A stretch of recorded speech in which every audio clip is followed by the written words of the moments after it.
Ako ang inyong Lolo Pael. At ako naman si Kabanong. At ito ang aming kwento.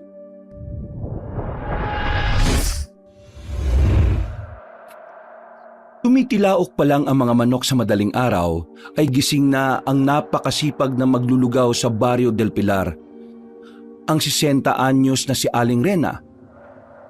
Nangangamoy na sa hangin ang napakabangong lugaw espesyal na kanyang niluluto.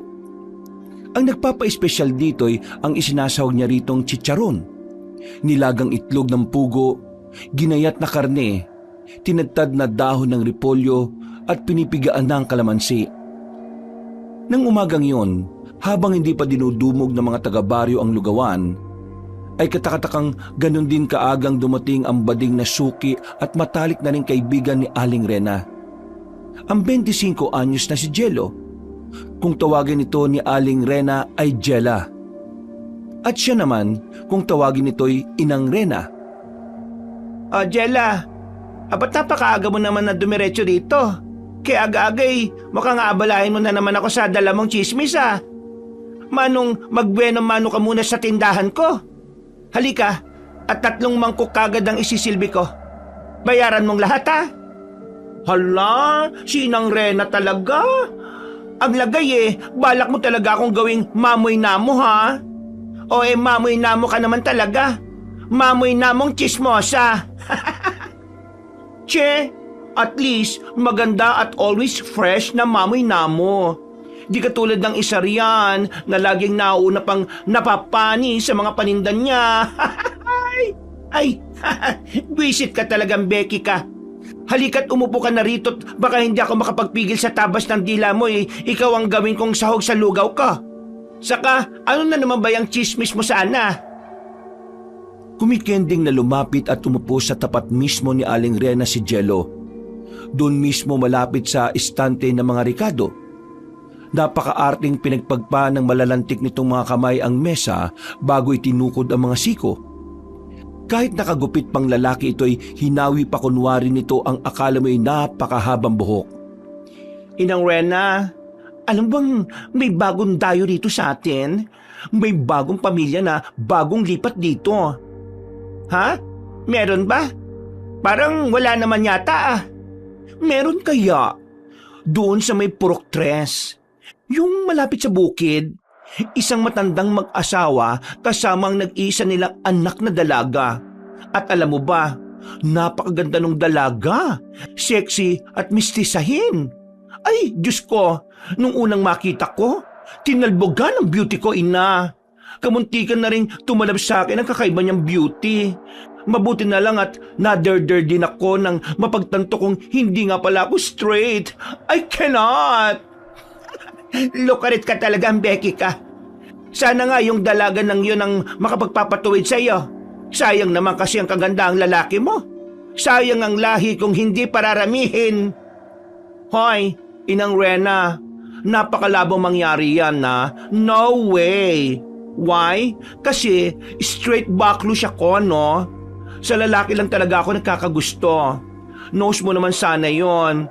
Kaya shut up ka lang dyan, ha? Malay natin kung siya na ang itinadhana para ituwid ka. Kahit anong gawin natin kung kayo talagang itinadhana, hindi yun mapipigilan. Nandun pa rin ang tsansang maging tuwid ka. Ay, Diyos ko, over my dead body, ina. Hindi yun mangyayari. Nasa genes ko na ang kabaklaan. Period. Saka, maiba nga natin ang topic, Inang Lukring. Maalala ko, isa ka nga rin palang antingera, no? Baka meron ka dyan, ina, ng pangontra sa isang babaero? Pangontra sa isang babaero? Ano namang rason at kailangan mo nun? Huwag mong sabing may boyfriend ka at babaero pa. Hay nako, Inang Rena. Nakalimutan mo na bang babaero yung Kuya Menard ko? Yung lalaking haliparot na yun sana ang gagamitan ko ng pangontra. Ay, Diyos ko. Ewan ko kung bakit natitisyo ng hipag kong si Meredith. Kahit na kailang kabit na ang kuya kong yun nagagawa pa rin niyang patawarin. Bilib ako sa kanya na at the same time, naaawa. Naawa ko kasi napakamartir. Kung naging maton lang ako, ina, siguradong matagal ko nang nabugbog si kuya. Ay, oo nga pala. Babaero nga pala yung si Menard no? Kaso wala naman akong pangontra ng isang babaero. Sa kalikat ka, hindi naman kasi uri ng aswang ang isang babaero para tabla ng pangontra ng tulad kong antingera. Ay, kahit hindi na lang pangontra, ina, baka pwedeng gumawa ka ng langis na pwedeng ipahid sa katulad ni kuya. Para kahit papano mawala naman yung pagkababaero niya.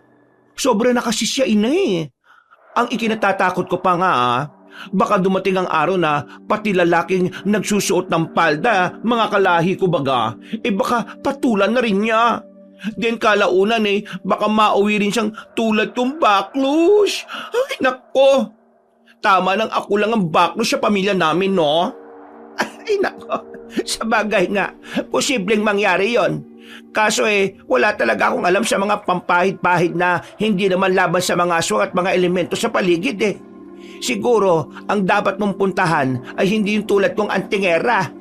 Mas tamang sa albularyo o mga espiritista ka lumapit. Mag-ingat ka lang sa mga espiritista at siguraduhin mong mga lihitimong ka lumapit. Kanino naman kaya ako lalapit, ina? Ikaw, wala ka bang kakilala? Kung meron sabi mo kagad sa akin, ina. Hindi ako makakampante dito hanggat wala akong pangontra kay kuya. Mukha kasing tatargetin na naman niya yung bagong dayo sa purok-tres Ikawawa naman yung dalaga kapag nagkataon. Napakatinik pa naman yung kuya ko pagdating sa mga magaganda at birhen pang mga dalaga. Ay kung meron sasabihan talaga kita kagad. Kaso wala nga talaga. Pero hayaan mo at susubukan ko magtanong-tanong sa mga kaanak ko sa ibang lugar. Susubukan ko silang kontakin. Heto na nga pala ang lugaw mo. Lantakan mo na habang mainit-init pa. Ay wow! Pang double serving talaga ang mangkok na itong pinaglagyan mo, ina. Ang bango. Hindi ko to uurungan. Kaso utang muna Wala akong dalang pambayad Ay anong wala? Hindi ko ba alam na kasasahod mo lang kahapon? Hay! Baklang kuripot daw lapitin ng malas. Kaya hindi pwedeng hindi mo ako bayaran kagad ngayon, no? Dinamihan ko pa naman ng sahod yung lugaw mo. Kaya dapat may ibibigay ka ring dagdag na tips. Subukan mong hindi magbayad at ano, ha? Papahirang kita siyempre ng langis na makakaakit na mga aswang. Yung kabaliktaran ng pangontrang langis na gusto mo. Ay, of course, ayaw ko niyan. Gagawin mo palang akong pain sa mga aswang. Ay, nako. And speaking of aswang, ina, wala ka namang nararamdamang presensya ng mga aswang dito sa baryo natin. Ay, yung mga bagong dayo pala, ina, obserban mo sila at baka mga aswang pala sila. Nako, mahirap na kung maulit na naman yung matagal nang nangyari dati dito sa baryo natin. Nang may dumayong mga aswang pala. Gagawin ko talaga yan, Chela. Siguro isasara ko na kagad itong lugawang ko mamayang tanghali para kinahaponan ako lihim na magmamasid-masid. Kung samahan mo kaya ako mamaya, ay no worries, ina. Sasamahan talaga kita mamaya. Siguraduhin mo lang na paliguan mo ako ng pangontrang langis laban sa mga aswang Ay, yun lang ba? Kung gusto mo pa sa'yo ko na ipamana yung pagiging antingera ko, walang problema. Mas mabuti na yung magkaroon naman ng antingerang juding na tulad mo. Matatalino kaya mga katulad mo. Ay, sinabi mo pa, Inang Rena, ha? Aasahan ko talaga yan. Tingnan nyo nga naman, no? Mukhang matutupad pa ang pangarap kong maging Darna! Ay sus, akala mo naman ganun lang kadali maging antingera. Kayanin mo kayang makaharap yung mukha ng mga aswang. Ay di bale, tuturuan kita. Lalo na kapag sa mga aswang na mga gwapo at maskulado ka mapapaharap. Hindi ko ba alam ang kahinaan mo, naka? Ay, hindi ako tulad ng iniisip mo riyan, ina ha? Ibahin mo ko. Ha, talaga lang ha? Nako, malalaman din natin balang araw kung paano ang mapaharap sa mga aswang na maskulado, mga gwapo at mga tuso. O siya, ubusin mo na nga lang yan at hayaan na. Nagdadatingan na yung mga shoki ko mga shoki ko pala. At maaga pa naman para sa pasok mo mamaya, di ba? Tumulong ka muna dito sa lugawang ko. Sandaling may kung anong dinukot si Aling Rena sa bulsa ng suot niyang duster. Isa yung botelya na may lamang mga sul-ngasul na langis. Iniabot niya ito kay Jello. Heto, suhol ko sa'yo. Mapapayag ka lang. Malakas na pangontra at pantaboyan ng mga aswang at masasamang elemento. Kailangan dala-dala mo yan palagi kahit saan ka magpunta, ha? Kukulo kaya iinit yan kapag may naramdaman niyang presensya ng aswang o elemento sa paligid mo. Ay nako, salamat ina. Yung batong puti ni Darna, kailan mo ibibigay sa akin? Hindi, joke lang. At saka, alam mo ina, hindi mo na kailangang suhulan pa ako, no? Bilang matalik kitang kaibigan, kahit napakalayo ng agwat ng edad natin, ay malakas ka kaya sa akin. Huwag mo nang uulitin to, ha? Pasuhul-suhul ka pa dyan. Napangiti roon ng maluwag si Aling Rena. Napayakap pa nga siya ng mahigpit kay Jello. Ay nako, ang swerte ko rin talaga sa iyo, Jella, ano? At naging kaibigan kita. Saka hoy, seryoso ako ha. Sa sinabi ko sa iyo na ipapamana ko yung pagiging antingera ko. Sana seryoso ka rin na tanggapin ang alok ko. Hindi dapat tinatanggap ang ganong pribilehyo. Oo na ina, hindi naman ako tumatanggi Saka sa totoo lang no, gusto ko rin talagang maging katulad nyo. Para naman kapag may mga aswang na maliligaw rito may magtatanggol sa mga tao rito. Lumapad ang pagkakangiti ni Aling Rena dahil sa tinura na yun ni Jello. Kaya naman ay kapwa sila naging masigla ng umagang yun. Maging ang mga suking nagdadagsaan na noon ay nahawa sa kanilang masayang aura at pagsisilbi. Panakanakay maririnig ang malulutong nilang tawanan dahil talagang lumabas na naman ang pagkakomedyante ni Jello. Nang sumapit naman ang bandang hapon ay natuloy nga ang balak nilang lihim na obserbahan ng pamilya ng bagong dayo sa Purok 3. Naging napakaingat nila para hindi sila mapansin o pagsuspetsyahan sa kanilang ginagawa. Nagpanggap pa man din silang kunwari mga badyaw na lumilibot para humingi ng limos. Ginamit ni Jello ang kanyang kakayahan sa pagmi-makeup kung kaya nagmukha silang dihitimong mga badyaw. Mula itsura hanggang sa pananamit, hindi nga sila nakilala ng kanilang mga kababaryo. Ganito ang gagawin natin, Inang Rena ha. Pagpasok natin sa bakuran nila, pagganahin mo na kagad kung ano man yung mga dala mong pangtukoy kung mga aswang sila o ano. Tapos a-acting tayong kunwari nauuhaw at nagugutom. Makikikain at makikinom tayo sa kanila para mapasok natin yung bahay nila at para lalo tayong makapag-obserba. Ay nako, ayos siyang naisip mo, Jella. Sa ganung paraan ay makakasiguro tayo kung magiging banta ba sa baryo natin ang bagong pamilya o hindi. At ganoon na nga ang ginawa ng dalawa. Sinimulan na nilang tumao sa bahay ng bagong dayong pamilya. Tao po! May tao ba riyan? Tao po! Ang lumabas para pagbuksan sila ng tarangkahang kawayan ay ang dalagang mga nasa edad 20. Hindi nila inaasahang matangkad pala ito sa personal. Medyo kinabahan din sila dahil napakalamig ng aura nito at hindi mahulaan kung ano ang nararamdaman o iniisip dahil blanko ang ekspresyon nito ng muka. Sa pagkakaalam nila ay Beth ang pangalan nito. Sino sila? At ano pong kailangan nila? Manghingi po sana kami ng limos. Kahit ilang lang po. Ayon sa kakayahan ninyo. Sandaling luminga-linga sa paligid ang dalaga. Naniningkit pa ang mga mata nito na parabang may kung anong pinakikiramdaman. Pagkaraan ay muli nitong binalingan sina Jello at Aling Rena.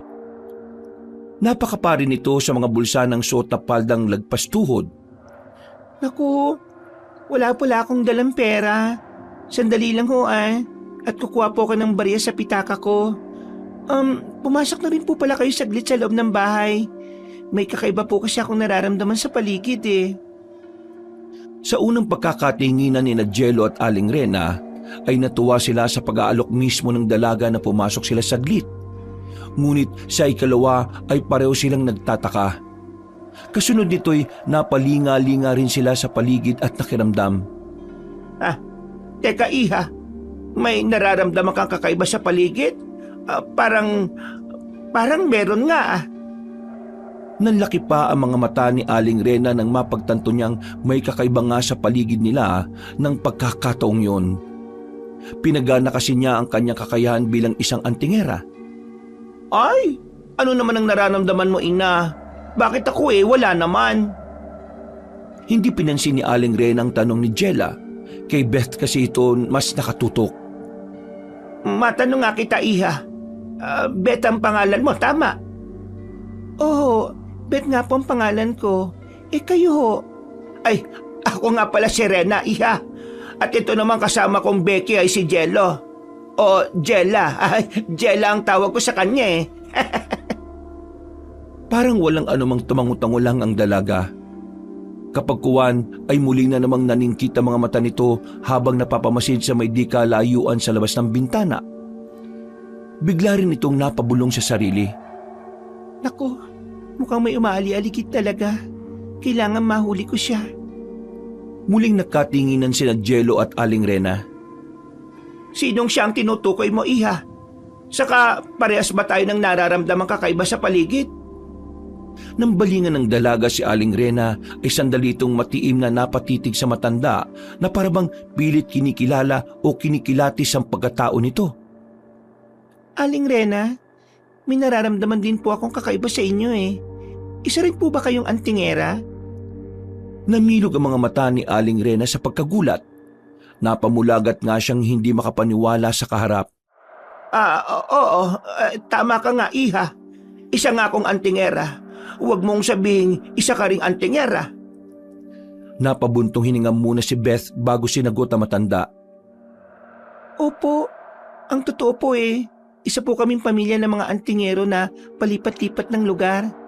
Ramdam na ramdam ko po mga dala ninyong pangontra at pantaboy Kaya lang ho mukhang hindi na po napapanahon ng mga pangontra ninyo. Hindi na ho gaanong tumatalab sa mga aswang ngayong panahon. Ay, ganun ba, iha? Kung sa bagay nga, pero teka, parehas ba tayong presensya ng aswang ang nararamdaman natin sa paligid ngayon lang? Oo, Aling Rena. At mukhang hindi ho siya basta-basta lang aswang. Mukhang anak ko siya ng pinuno ng mga aswang. Mukhang malaking banta po siya rito sa baryo. Tama ka, iha. Ramdam ko rin na may malagim siyang binabalak. Kailangang meron tayong gawin para makontra ang kanyang balak. Ay, teka nga, Inang Rena. Di ibig sabihin ay hindi naman pala aswang ang pamilya ni na Beth. Ha? Ang pamilya ko mga aswang? Ang lagay ba nagpunta kayo dito para lang subukan kami? Akala ko yung mga badyaw na namamalimos kayo, hindi pala. Ay, pasensya na, iha, kung nanubo kami, ha. Ang iniisip lang naman namin ay ang seguridad ng baryo namin. Tuwing may mga dayo o bagong lipat dito ay talagang sinusubukan namin. Ay nako, kung alam mo lang, minsan na kasing may dumayot na nirahan dito na mga aswang pala. Ayaw lang naming maulit yun at talagang malagim ang nangyari nun. Halos maubos ang mga tao dito sa baryo namin ganun po pala. Naiintindihan ko naman po kung ganun. At mabuti naman at may kapwa antingero po pala kami rito. Magtulungan po tayo, lalo't ganitong may nararamdaman tayong umaali-aligid na aswang. As in? May aswang talaga sa paligid? Babae ba o lalaki? Or tulad ko, Becky? Medyo napabungis-ngis doon si Beth. Ay, base sa amoy niya sa hangin na medyo nalangap ko kanina, babae siya. Babaeng aswang. Oo, tama. Babae nga. Pero parang may kaunting amoy siya ng isang lalaki. Ewan ko, pero parang pamilyar sa akin ang kaunting amoy na yun ng lalaki.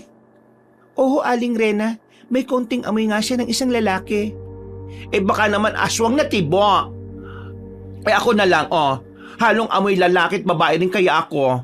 Pero mas lamang sa akin ang amoy babae. Malaki ang chance ang binabayang aswang ang naaamoy ninyo. Abay, kafederasyon ko pa yan. Sinamaan ng tingin ni Aling Rena si Jello. Tumigil ka nga, Jella. Ang amoy mo ay malansa. Yung amoy ng aswang na natukoy namin hindi singlansa mo. Kaya malabong kapederasyon mo siya. Ay, grabe ka naman sa akin, ina. Malansa talaga. Totoo ba, Beth? Malansa talagang amoy ko sa inyong mga antingera? Pigil ang tawang tumango naman si Beth. Sorry pero yung kasi ang pagkakaamoy namin sa iyo eh.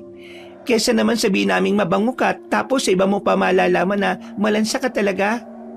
Mabuti na yung prangka kami sa iyo, di ba? Ay nako, buong buhay ko ay bangong-bango ako sa sarili ko, tapos... Hindi natapos ni Jello ang sinasabi nang biglang may tumatao kina Beth. Sinabihan ito ng mga magulang nito na may bisita ang dalaga. Nang tanungin ni Beth kung sino ang naghahanap, ay sinagot itong isang lalaki raw ang gusto itong makita at makausap. Sige, papasukin niyo kaagad, Tay. Hindi naman siguro siya yung umaali-aligid. Nararamdaman din naman siguro ninyo yung nararamdaman ko, di ba? Nang pumasok ang lalaki sa salas ni na Beth, ay parehong nagulat sina Jello at Aling Rena. Paano'y ang Kuya Menard mismo ni Jello ang bisita kuno ni Beth? Kamuntikan pa silang nagsipagtalukbong sa tangkang itago ang mga pagkakakilanlan nila. Mabuti na lang ay naisip nilang nagpapanggap nga pala silang mga namamalimos na badyaw. Pasimpleng binulungan ni Jello si Aling Rena. Kitams, ina, ang damuho kong kuya. Hindi talaga pinaligtas itong si Beth, oh. Ganun kaaga pumorma.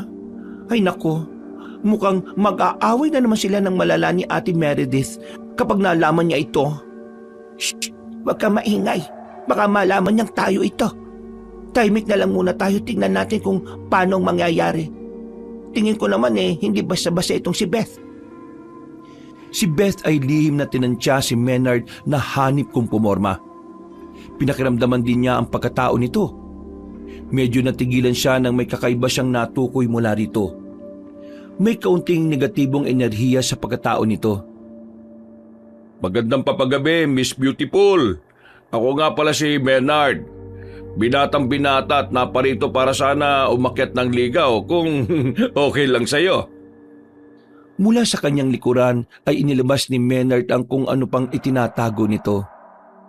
Eto pala, tanggapin mo ang handog ko sa'yo, Miss Beautiful. Sinyales siya ng tapat kong hangarin sa'yo. Katulad mo ang mga rosas na ito. Maganda, mabango, at kaibig-ibig na dalaga. Katulad mo rin ay ang sumisikat pa lamang na kabilugan ng buwan, kahali-halina, kamangha-mangha, at musa at haraya ng tulad kong makatang mangingibig. Sa tinurang yun ni Menard ay nakamasid na napabulong na naman si Jello kay Aling Rena. Diyos ko, ina, ganito pala ang kuya ko kumanligaw. Nakakapagilabot na nakakainis masyadong kakapalan ng muka. Tapos nuknukan ng binatang binata raw. Ew! Napakasinungaling to the max. Babaerong ang talagang kuya mo, Jella. Babaerong bolero. Kung mangusap pa lang nakakabilog na. Tapos makata pa pala. Pero pa yung gandang lalaki niya, ha? Tindig at laki ng katawan. Aminado kung nagkataong dalaga rin ako ngayon, ay nako, siguradong madali akong mahuhulog sa kanya. Yaks! Pero kung ako naman, ina, masusuka siguro ako sa kanya. Ews! Never akong mai-inlove sa kanya, no? Siyempre kasi kapatid mo siya kaya nasasabi mo yan. Saka, teka pala. Biglang natigilan si Aling Rena nang may kung anong kakaibang amoy na nasasagap ang ilong niya na nagbubuhat kay Menard. Pasimpleng pakibot-kibot ang kanyang ilong habang tinitiyak kung anong amoy yon. Kapansin-pansin ganun din ang ginagawa ni Beth. Parang may kakaibang amoy ang kuya mo. Hindi kaya ano, ina? Saka anong amoy ba yung naaamoy mo kay kuya? Huwag mong sabing, ina, na malansa rin siya. Hindi Basta, mamaya na natin pag-usapan kapag wala na sa tabi natin ang kuya mo. Sa tingin ko rin naman naaamoy din ni Beth yung naaamoy ko. Sa puntong ito'y napansin na sila ni Beth na parabang bigla sila nitong nakalimutang naroon pala sila mula nang makapasok si Menard. Nang makatunog sina Jello at Aling Rena na babanggitin ni Beth ang mga pangalan nila sa aktong magsasalitay, inunahan na nila ito. Ay, Iha, aalis na pala kami. Babalik na lang kami bukas para sa limos mo sana sa amin. Malapit na kasi dumilim eh. Mahirap na kung abutan pa kami ng gabi sa daan. Kabilugan pa naman ng buwan ngayon. O, sige, Beth. Alis na kami. Saka mag-iingat ka sa taong ito, ha? Kilatisin mo munang maigi ang pagkatao at baka... Ay, aalis na nga pala kami. Babush! Nataranta na noon si Jello dahil bigla na siyang hinila ni Aling Rena. Napansin kasi na matanda na nagtatakang napapatingin kay Jello si Menard at parang nakakahalata na ito. Hindi kasi gaanong naiba ni Jello ang boses nito. Samantalang si Aling Rena ay nagawa niyang medyo ibahin. Si Beth naman ay medyo nagtaka rin. Pero nang makahulog ang kindatan nito ni Aling Rena ay parang nakaintindihan naman sila. Kaya naman sumakay ito sa gustong mangyari na matanda. Sige po. Hintayin ko na lang po kayo bukas. May mahalaga rin po pala akong sasabihin sa inyo bukas at may ilan pa po akong itatanong. At biglang sumingit si Menard. Sandali nitong hinila ang papatalikod ng si Jello, iniharap at sinuri ang kabuuan nito. Teka lang sandali.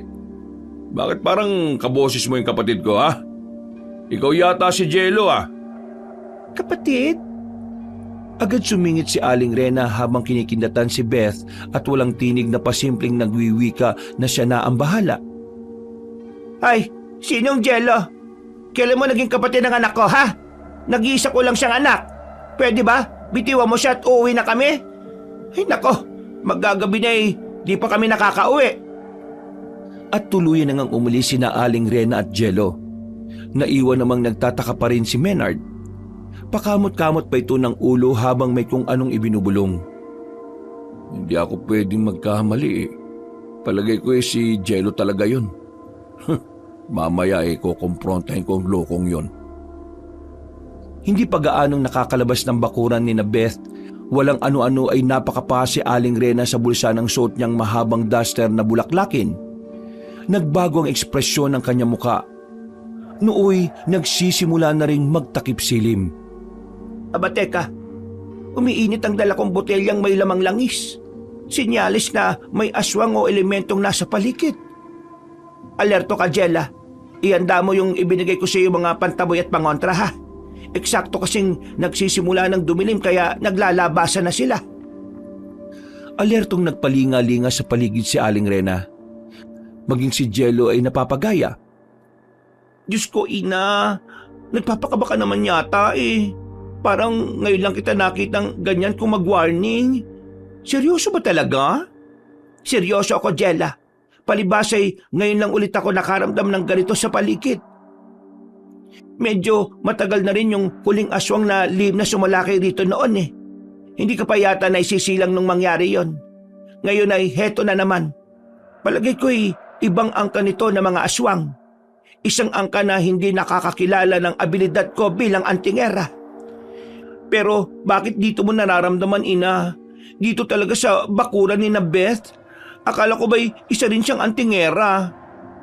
Ang totoo ay nalilito rin ako, Jella. Parehas naman kami kung makiramdam ni Beth at sigurado kong antingera rin siya. Pero ganitong may nararamdaman din akong presensya ng kung ano rito sa bakuran nila. Naisip kong baka kaya palabas lang niya ang pagiging antingera. Posibleng kasabot lang din siya ng kung ano man ang nasa paligid. Ay nako, kung ganun ano ang kailangan nating gawin, Ina?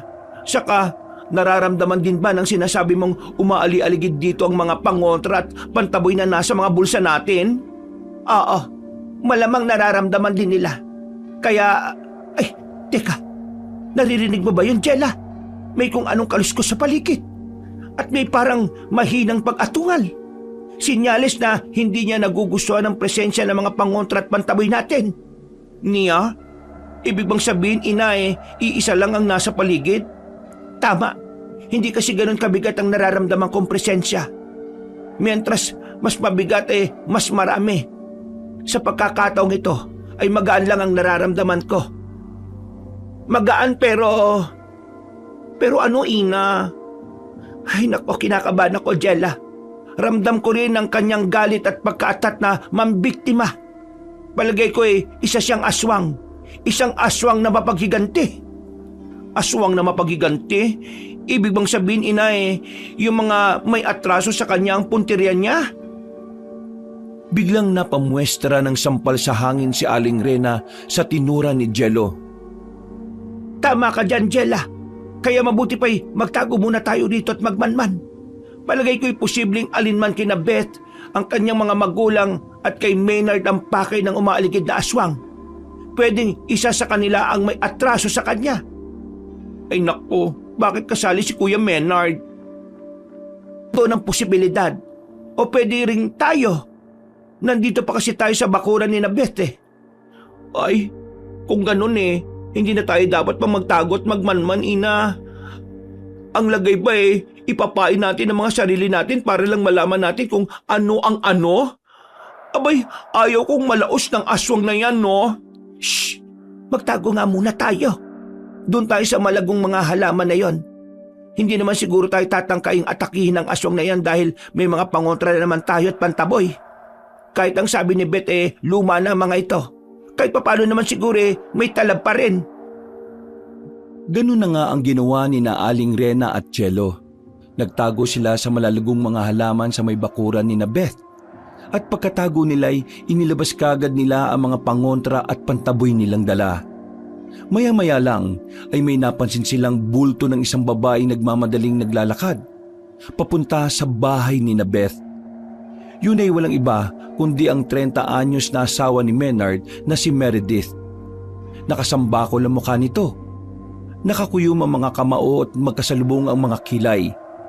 May kung anong inuusal itong pagbabanta habang naglalakad. Ang damong Maynard na yon! Sinasabi ko na nga ba't poporma na naman niya't gagawing kabit ang bagong dayo rito? Hindi na pwede to.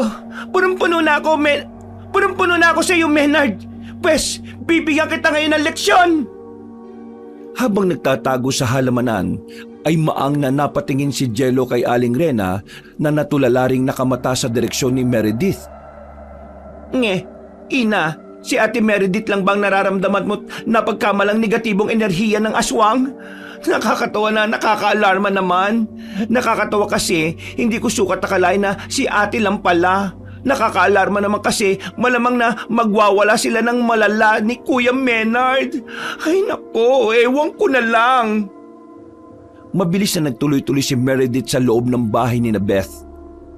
Hinarap nito ang asawang hindi naman malaman kung ano ang gagawin. Si Beth naman ay halatang nabigla rin sa biglang pagdating ni Meredith. Ganon din ang mga magulang nitong nakabantay lang sa kanila sa may salas. Hoy Maynard, damu kang babaero ka. Anong ginagawa mo rito, ha? Nakahanap ka na naman ng bagong gagawin mong kabit? Pwes, hindi na ako makakapayag. Dapat ka nang turuan ng leksyon. Agad na inilabas ni Meredith ang itinatagong mahabang latigo at umakmang hahatawin si Maynard. Ang huli naman hindi malaman kung anong gagawin at kung paano iiwasan ng asawa. Nang wala nang maisip pa, ay mabilis nitong tinangkang tumakbo. Ngunit mabilis din si Meredith. Agad din itong sinugod ng takbo ang asawa. Huwag mong tangkaing tumakas, Maynard! Talagang hindi kita titigilan ng hataw! Tingnan natin kung hindi ka pa magtanda! Halika rito! Wisit ka! Pati ang ano mo hahatawin ko talaga! Tingnan lang natin kung hindi maputol yan! Tarantado ka! Ngunit ang paghabol na yun ni Meredith kay Maynard ay hindi nila akalaing magiging mitsa pala para tuluyang mag-alburuto ang hindi nila namamalayang babaeng aswang. Nagtatago lang pala ito sa halamanan di kalayuan kina Aling Rena at Jello. Ang kinaroroonan pa nito'y nadaanan ni Maynard at Meredith. Hindi sinasadyang natama nito ng hawak na latigo ni Meredith, kung kaya hindi na nito napigilang mapa at tungal na malakas. At nang bigla itong mapatayo mula sa pinagtataguan, ay nalantad ito sa paningin ng lahat. Nooy nag-aanyong aswang ito dahil sa tama ng latigo. Bunga nito'y hindi makilala ang tunay nitong pagkatao. Dahil kinilabutan sa nakitang aswang ay namutla naman si Jello. Nanlalaki ang mga matang napatakip ito ng bibig. Ay, Diyos ko! Tama ka, ina! May aswang nga sa paligid! Diyos me! Nakakatakot ang itsura niya! Kinikilabutan ako, ina! Ano ang gagawin natin? Shh! Huwag mong ilakas ang boses mo at baka marinig niya tayo! Tsak mapapalaban tayo sa aswang na yan kapag binalingan tayo. Paano kung habulin niya si Ate Meredith o kaya'y pati si Kuya Menard? Wala tayong gagawin? Kailangan natin silang tulungan siyempre. Pero palagay ko'y mag-aalangan pa ang aswang na yan dahil sa dalang latigo ni Meredith. Isa pa mag-isa lang siya at hindi pa ganon kadilim. Tatakas at magtatago pa yan. Samantala, si Beth naman, pagkakita pa lang sa aswang ay mabilis nang kumilos. Sinabihan nito ang mga magulang na ihanda ang mga sandatan nila at mga pangontra. Inay, Itay, humanda kayo. Huhulihin natin ang aswang na yon. Ngunit naging alerto ang aswang.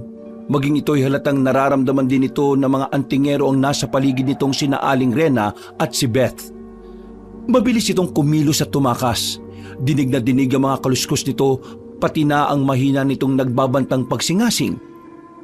Sabi ko na nga ba, tignan mo, Jella. Tumakas na ang aswang. Isa siyang pambihirang aswang. Napakabilis niyang kumilos. Ang kutob ko mataas ang ranggo niya bilang aswang. Tama nga si Beth. Mukhang anak nga siya ng pinuno ng mga aswang. Ibig bang sabihin, Ina, ay mahirap kalabanin ng aswang na yon? Matatalo mo kaya siya kung sakaling magkaharap kayo ngayon? Ay, hindi ko alam, Jella. Pero siguradong mahihirapan ako sa kanya. Ang ganong aswang na mataas ang ranggo ay malalakas, maliliksi at mas tusok kaysa karaniwang mga aswang. Paano pala, Ina, kung sasalakay siya ngayong gabi dito sa baryo? Paano rin kung bigla siyang magtawag ng iba at marami silang sasalakay? Hindi, Jella. Ang ganong klaseng aswang ay hindi basta-basta sumasalakay sa mga tao. Mga karaniwang aswang lang ang sumasalakay sa mga tao. Ang mga karaniwang aswang ang nagrarasyon ng kanilang pagkaing laman, dugo, lamang loob at puso ng tao. Kung ganun ay iba nga ang pakay niya kung bakit narito siya. May kinalaman kaya si Beth? Kung dahil sa paghiganti ay oo, Jella. Pwedeng may kinalaman si Beth. Pero ikinababahala ko lang ay baka may kinalaman din si Meredith. At lalong-lalo na ang kuya mong si Menard. Nge, at ano naman kaya ang atraso nila sa aswang na yon? Malay naman natin. Pero pasasan ba't malalaman din natin? Saka talagang aalamin din natin para may magawa tayo laban sa aswang na yon. Mahirap na kapag lumala pa. Paano na lang kapag buong angkan pa nila ang tinawag ng aswang na yon? Yon ang nakakatakot na pwedeng mangyari. Ay, wag naman sana, Ina. Malayo nawang mangyari. Kaya gumawa ka na ng paraan, Ina.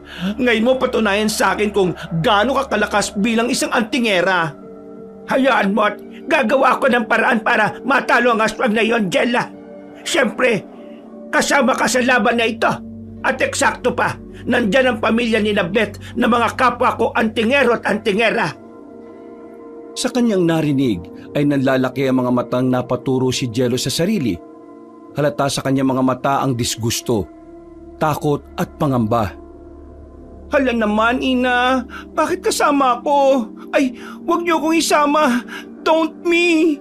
Parang hindi kaya ng beauty kong lumaban sa mga aswang. Sus Mariosip naman. Di ba nga ipapamana ko sa iyo ang kakayahan ko bilang antingera. Tapos na ang usapan natin doon.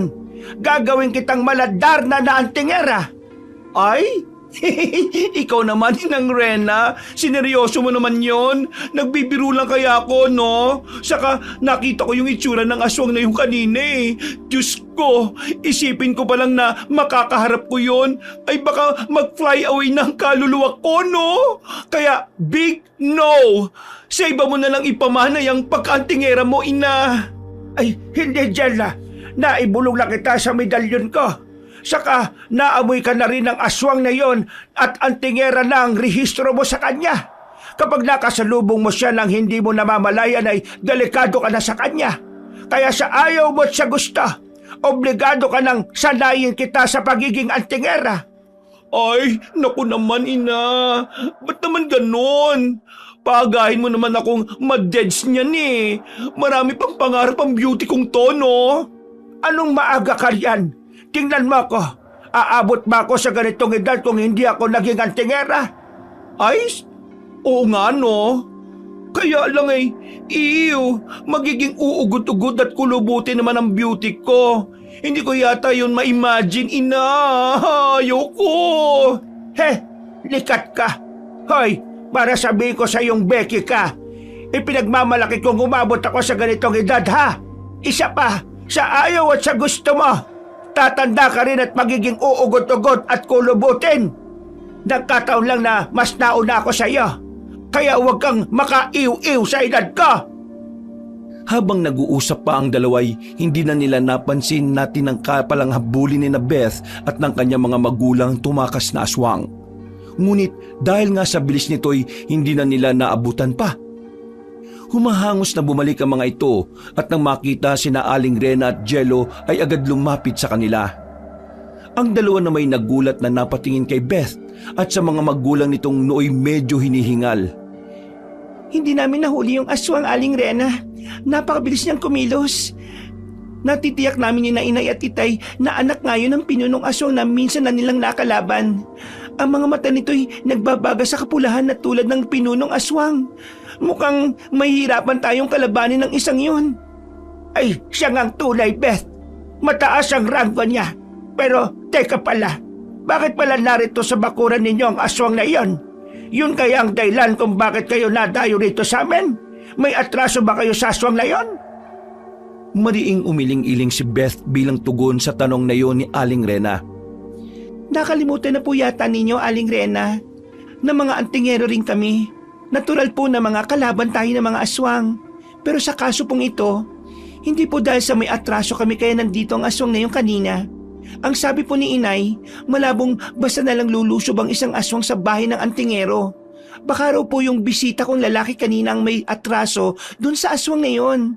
Palagay namin ay siya ang pake ng aswang at malamang na may balak maghiganti. Ano? Si Kuya Maynard? Mariing tumango-tango sina Beth at ang kanyang mga magulang. Oo, Jello.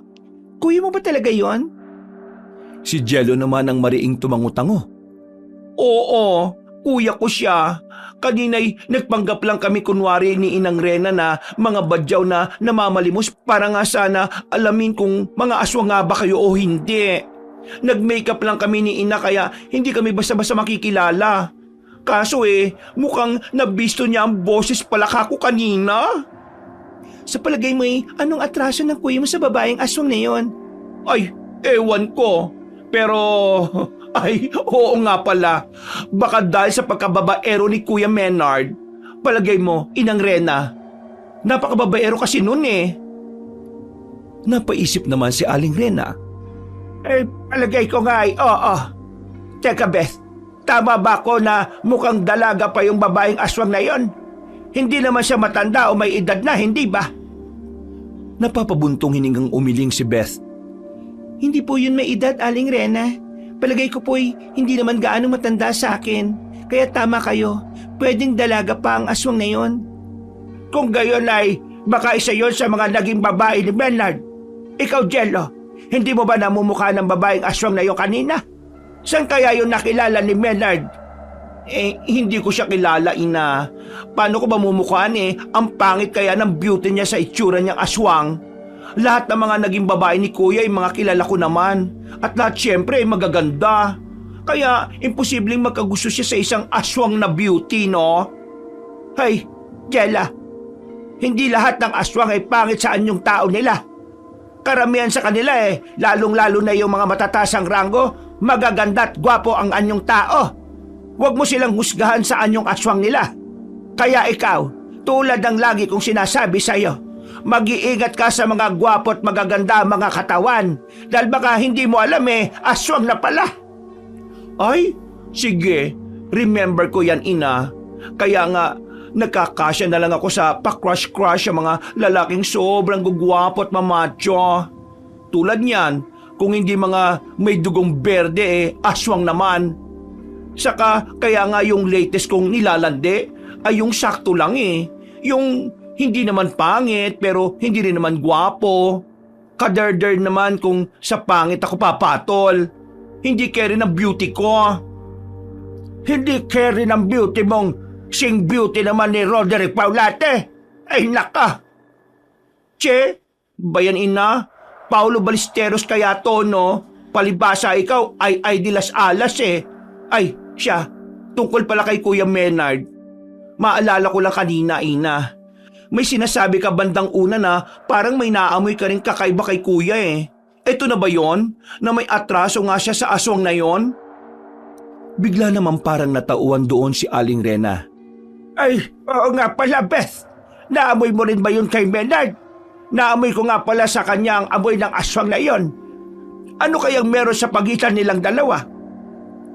Si Beth naman ay biglang parang naalala ang tagpong bandang una. Parang hindi ko po yata napansin yon, Aling Rena. Pero kung ganun pong may naamoy kayo sa Maynard na yon, nasabi niyo ay amoy nung aswang, doon pa lang ay nakatitiyak na tayong siya nga ang talagang pakay. Ay nako, mukhang delikado pa ngayon na mag-asawang yon. Kailangan natin silang balaan at tulungan.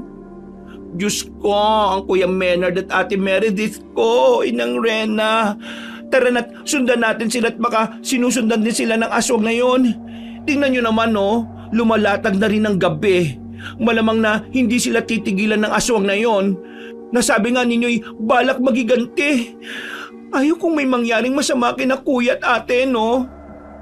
Teka, Jello. Sasama kami sa inyo. Hindi ganun kadaling kalabanin ng mga aswang ngayon.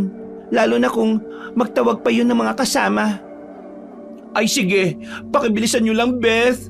Dalhin nyo na ang mga dapat dalhin, mga pangontra, langis, o kung ano-ano pa.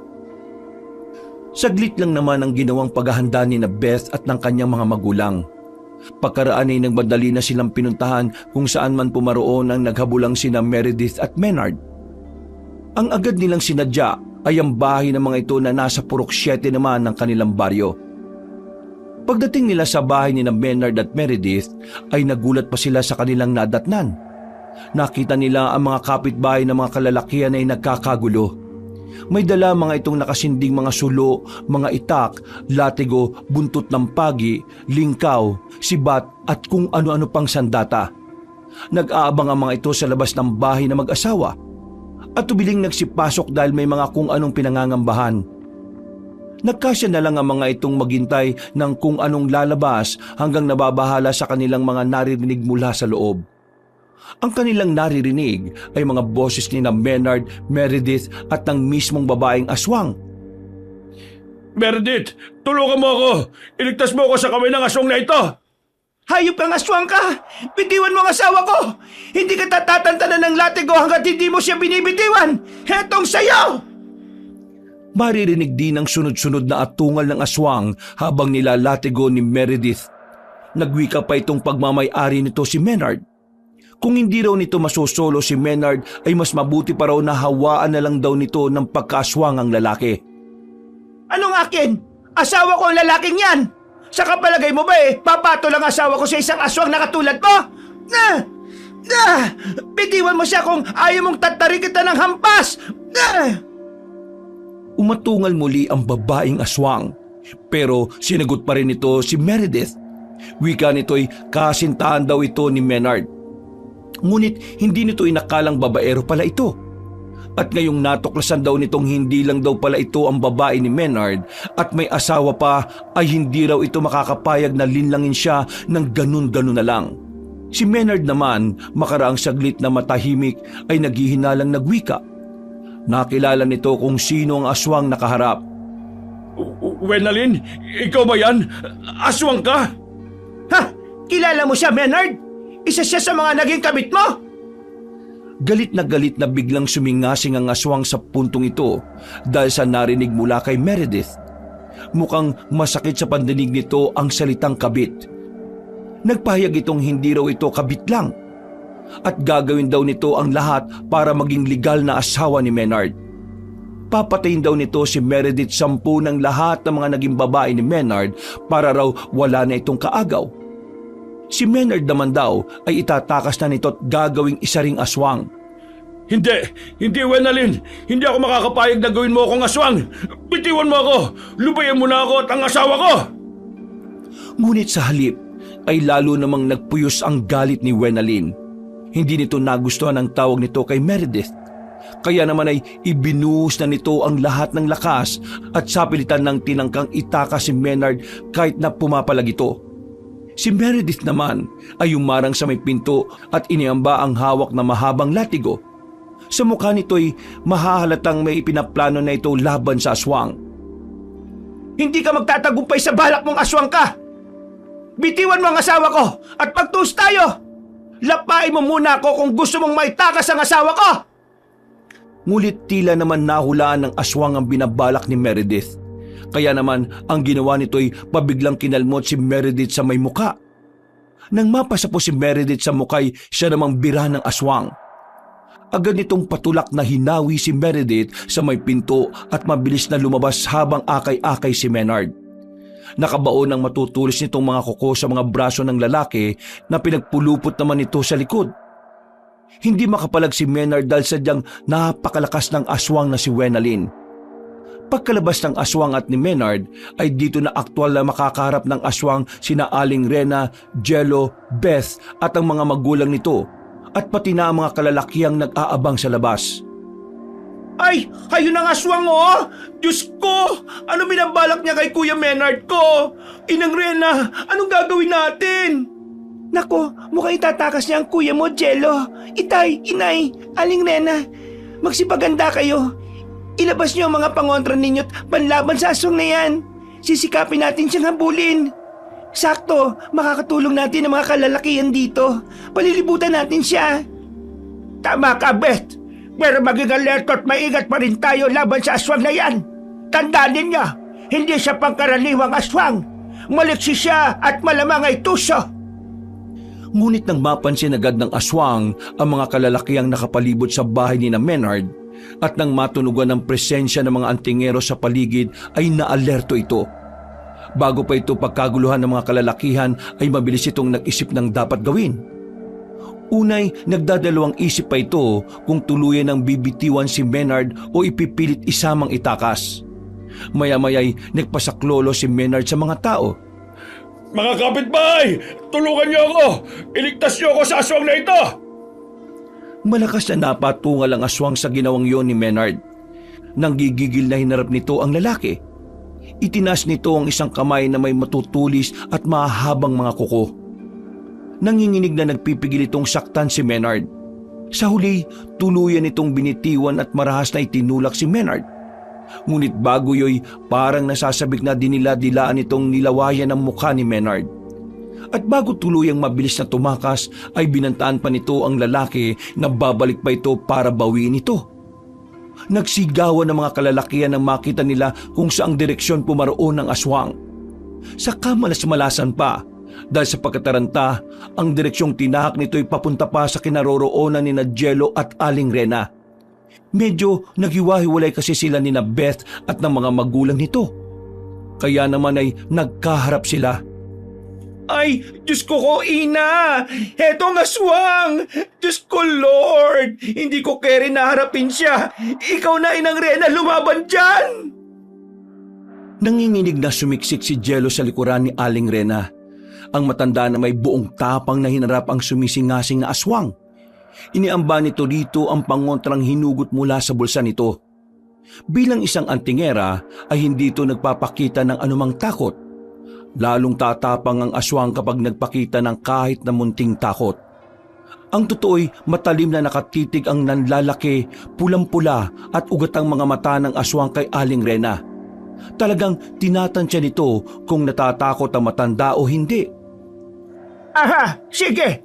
Lumapit kang aswang ka at tingnan natin kung hindi malaplos ang buhong mong katawan sa taglay kong pangontra!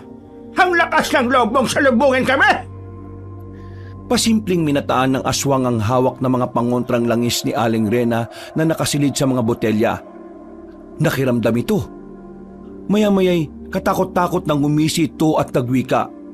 Tinuya nito ang mga pangontra ni Aling Rena dahil mukhang mahina na raw ang mga ito at pinaglumaan na ng panahon.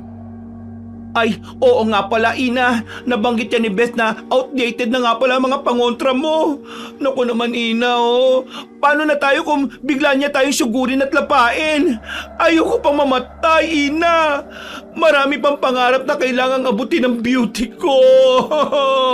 Gumawa ka ng paraan, Ina. Gumawa ka ng paraan, please. He, wag kang ang puro dadalang dyan, Jella. Mas mabuti pang mag-isip ka na lang ng paraan at sabihin mo sa akin. Sa ganitong sitwasyon importante ang presensya ng isip at hindi ka makakaisip kung inuuna mo ang takot at magkataranta. Ngayon mo patunayan ang talino ng isang beke. Hoy, Ina, aswang na yan, no? Saka ngayon ako nakakita ng aswang ng harapan, no? Basta mag-isip ka. Ngayon pa lang ay isipin mo ng si Darna ka. May tiwala ko sa iyo at marami kang maiisip. Sige na, dali na. Ay, Diyos ko, on the spot talaga? Pero sige na nga. Bago pa man makapag-isip si Jello ay sinamantala na ng aswang na sugurin sila. Inihanda na nito ang nagtutulisan at nagtatalasang may itim na mga kuko sa ere. Nauulol na umatungal at walang sabi-sabing mabilis na umabante palapit kina Aling Rena at Jello ang aswang. Sa punto namang ito, bago pa tuluyang madamba ng aswang ang dalawa, ay siya naman pagdating ni na Beth at ng mga magulang nito. Napasugod ang mga ito nang maramdamang nasa panganib sina Aling Rena at Jello. Ganun din naman, naramdaman kasi ng gawa nilang bagong panlaban sa aswang kung saan naroon ang aswang. Aha, sabi na nga ba't narito ang aswang Inay, Itay, humanda kayo! Natigilan ng aswang sa pagdating na yun ni na Beth. Sandali nitong pinakiramdaman ng mga dalang pangontra at medalyon ng pamilyang Antingero. Bigla itong naalarma pagkatapos at walang sabi-sabi kagad na tumakas. Ngunit bago ito tuluyang nagpakalayo-layo, ay nagbanta pa itong babalikan daw sila para talunin sila. Tinangkapang habulin at sundan ni na Beth at mga magulang nito ang aswang. Ngunit sadyang napakabilis ng aswang na yon kaya bumalik lang din ang mga itong walang napala. Grabe, napakabilis ng aswang na yon. Mukhang kailangan natin puspusang maganda para matalo ang isang yun Inay, Itay, at kayo na rin Aling Rena at Jello. Kailangan natin magtulong-tulong na mag-isip para matalo ang aswang na yon. Kailangan natin paghandaan ang kanyang pagbabalik. Sigurado kung naramdaman niya kung gaano kabagsik ang mga pangontra at panlaban namin. At sigurado rin na kung paghahandaan nila ang pakikipagtuos sa ating mga Antingero. Tama ka, Iha. Ako rin kailangan ko ng bago mga pangontra at panlaban na langis. Kailangan ko ng tulong ng inyong pamilya.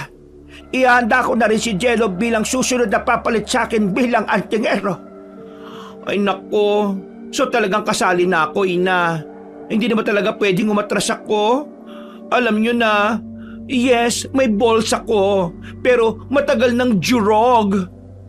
Wala nang atrasan, Jella. Mula ngayon, magkakaroon na ng Antingerang Juding. Pagtutulungan ka namin palakasin ang pamilya ni na Beth. Saka, teka pala, manong balikan natin si na Bernard at Meredith. Palagay ko'y may dapat pa tayong malaman mula sa kanila at kung bakit dumating sa puntong ito na may aswang nang naligaw rito sa baryo. Sumang-ayon sina Beth at mga magulang nito. Pare-pareho silang tumango. Tama kayo, Aling Rena. Kailangan nating malaman ang punot dulo ng lahat. Saka baka makatulong din sila sa ating paghahanda laban sa mga aswang na yon. Agad nga nilang pinuntahan ang mag-asawang Menard at Meredith. Ang mga kalalakihan nooy wala na sa paligid pagkat nagsipangalat sa paghahanap sa tumakas na aswang. Ang naabutan nila'y ang mag-asawang nagtatalo at nagsisisihan. Kapwa may mga kalmot ang mga ito mula sa aswang, lalo na si Menard. Hayan, tingnan mo kung anong napala ng pagkababaero mo. Wala kang kamalay-malay na pati na pala aswang ay pinatulan mo. Pasalamat ka at may tinatago kong latigo. Kung hindi ay tinangay ka na sana ng aswang na yon. Hindi ko akalain na aswang pala yung Wenalin na yon. Kaya pala ayaw niyang mag-ulam ng may bawang. At kaya pala gustong-gusto niyang amuyin yung leeg ko. Ay nako, sana pala'y nalapa ka na ng aswang na yon. Tapat naman sana akong asawa sa iyo pero bakit ikaw ay hindi mo masuklian ang katapatan ko? Ilan na ba ang mga naging babae at mga kabit mo? Paano kung mga aswang rin pala mga iba sa kanila? Paano kung magsama-sama sila laban sa iyo kapag nalaman nilang hindi pala iisang babae mo? Pag-isipan mo nga, Menard. Hindi mangyayari yon, Meredith. Magmula ngayon ay ititigil ko ng pagkababaero ko at susuklian ko ng katapatan mo. Sana noon mo pa ginawa. Ngayon ka lang natauhan kesyo nalaman mong aswang pala yung isang kinakalantari mo. Kaso ngayon ay nanganganib na ang buhay mo dahil sa aswang na yon. At hindi lang ikaw, Pati ako at ang ibang tao ay nadadami ng dahil sa kagagawan mo. Napipiroon si Bernard. Napayuko ito tanda ng pagsisisi. Pagkaraan ay muling nag-angat ng ulo at muling tumingin kay Meredith. Nasa mga mata nito ang pagsusumamo. Patawad, Meredith. Sana hanggang ngayon ay mapatawad mo pa rin ako. Pangako, mula ngayon ay babawi na talaga ako sa iyo. Kailan pa kita hindi napatawad? Ikaw lang naman itong palagi at palaging sumusuway sa mga pangaral ko sa iyo. Ganun kita kamahal, Maynard. Palaging handa kitang patawarin. Sana naman ngayon ay tutuhanin mo na talaga. At sana, sa sitwasyon natin ngayon, ay hindi pa huli ang lahat. Patunayan mo sa akin na talagang nagsisisi ka na. Gumawa ka ng paraan para mapatigil umatalo ang aswang na yon, Maynard. Ayaw kong isang aswang ang kaagaw ko sa iyo. Nakaligtas man tayo ngayon, pero sa susunod ay hindi na natin alam kung ano magiging kapalaran natin sa kanyang kamay. Sa puntong ito'y sumali na sa usapan sina Jello na nooy sakalang napansin ng mag-asawa ang kanilang presensya. Oh, ayan kuya. Ayan ang napapala ng super babaerong tulad mo. O ano? Happy ka ba ngayon na may babae ka palang isang super ugly na aswang? At hindi lang basta-basta aswang ha? Anak pa mismo ng pinuno ng mga aswang. Ay, alerky ka kuya. Inilagay mo ang buhay mo sa panganib. Pati kami ay damay na ngayon. Paano mong maatim ang ganito ha? Siniko ni Aling Rena ang galit na si Jello. Tama na, Jella. Nangyari na ang nangyari kahit sisin mo pa si Maynard. Huminahon na lang muna ang lahat. Importanteng makapag-isip-isip tayo para maitama natin ang lahat at para may pagtabuyan o matalo natin ang aswang na yon. Ang kutob ko'y buong angka ng aswang na yon ang isasama niya sa muli niyang pagbabalik. Kailangan natin niyang paghandaan. Tama si Aling Rena. At ang unang-una nating hakbang ay ang malaman ng punot dulo ng lahat kung bakit biglang sumugod ang aswang na yon. Binalingan ni Beth sina Maynard at Meredith. Si Maynard ay perming nakayuko na tila nahihiya kay Beth. Maynard, Meredith, kayo mag-asawa ay may papel din dito. Kailangan namin kayo makausap, lalo ka na Maynard. Hoy, kuya, ano? Hindi ka makatingin ng diretso ngayon kay Beth, no? Binatang binata pala ha? Kapal muks mo rin no? Hayop na yan. Buti na lang at antingera pala itong si Beth. Kung hindi pa ako napasugod hindi pa mabibistong may aswang na palang may pakay sa kanya. Walang ano-ano'y biglang nataranta si Aling Rena nang maalala na may mga sugat gawa ng kalmot ng aswang pala sina Meredith at Maynard. Agad itong naglabas ng isang botelya ng langis na palaging nakasukbit sa may bewang nito. Ay, teka nga pala. Nako, kailangan mapahiran ko kayo dito. Langis na pangontra sa pagkayanggaw.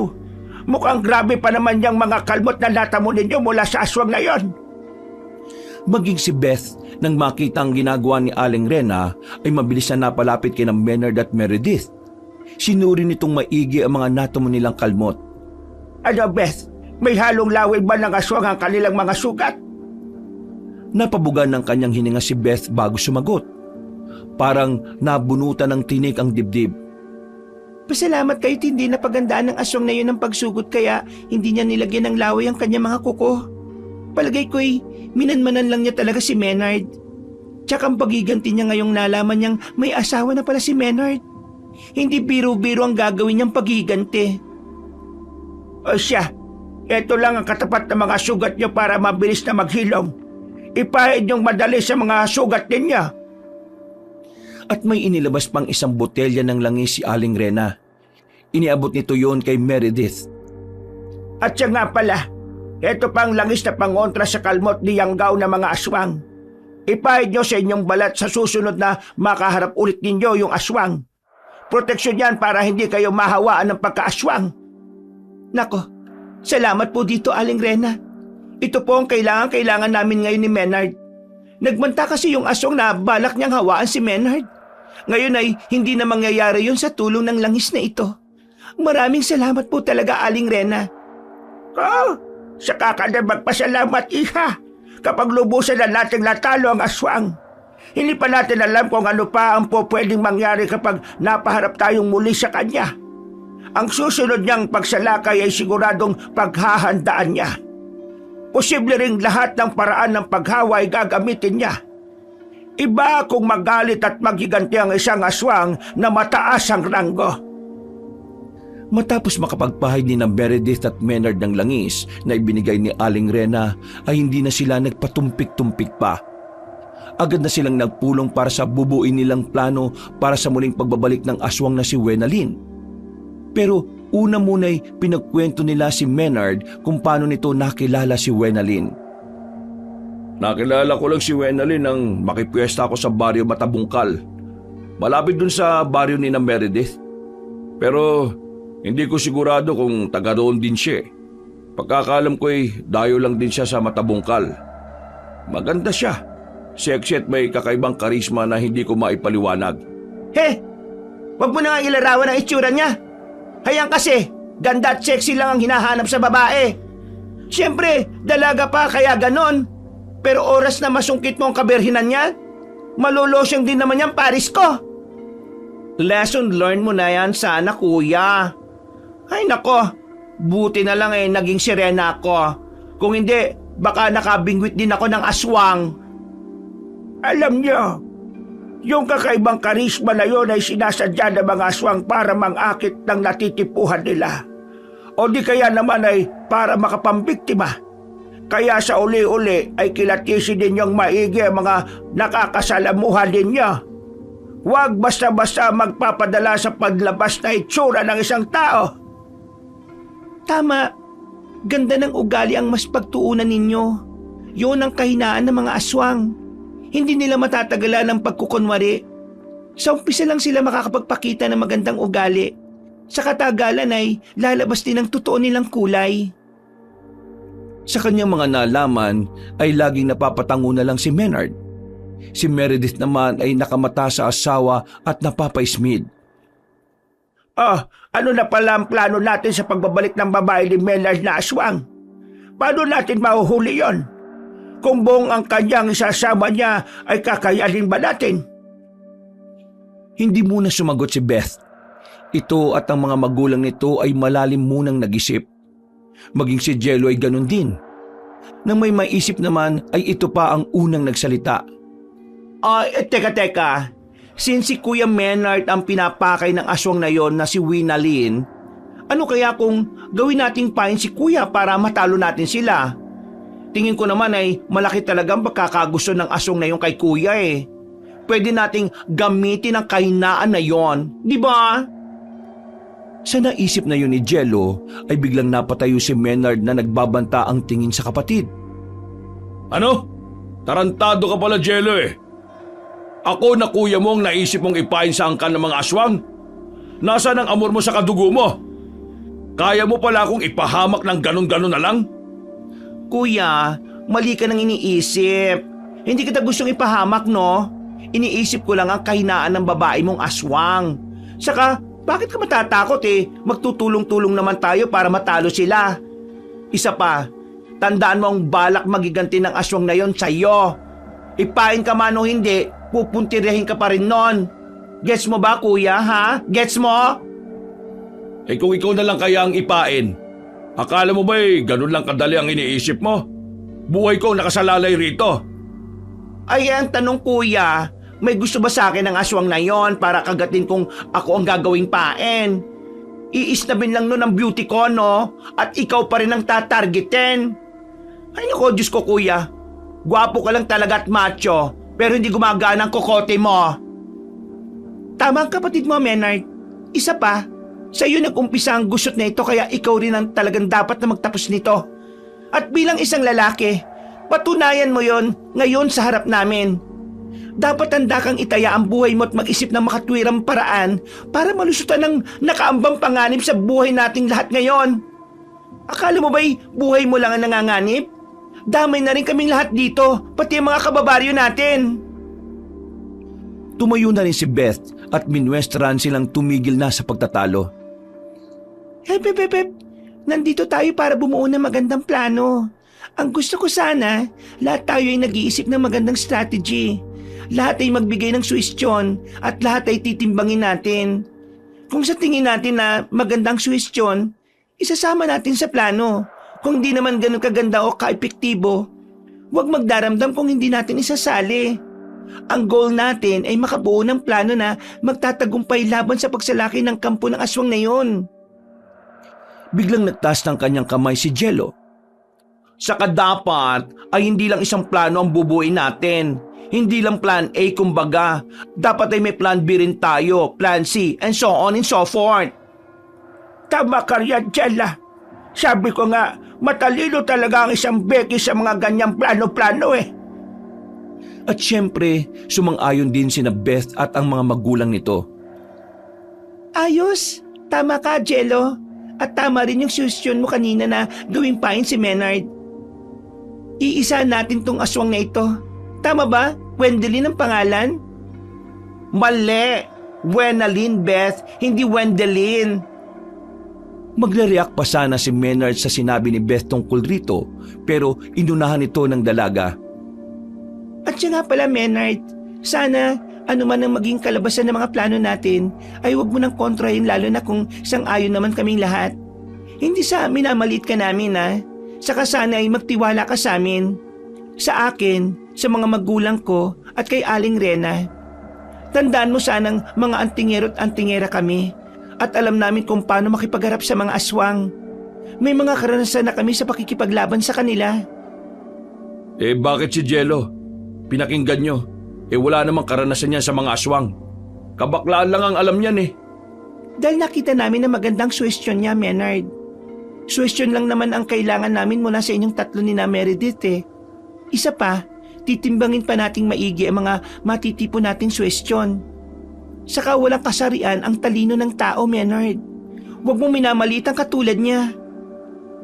Si Meredith naman ay hindi na napigilan ng sariling batukan ng asawa bago sumingit na magsalita. Hoy! Huwag ka nga reklamador dyan kung hindi ka naman ganun katalino na pares nila. Kung may mayambag kang matalinong suwestyon, okay lang makipagdiskusyon sa kanila.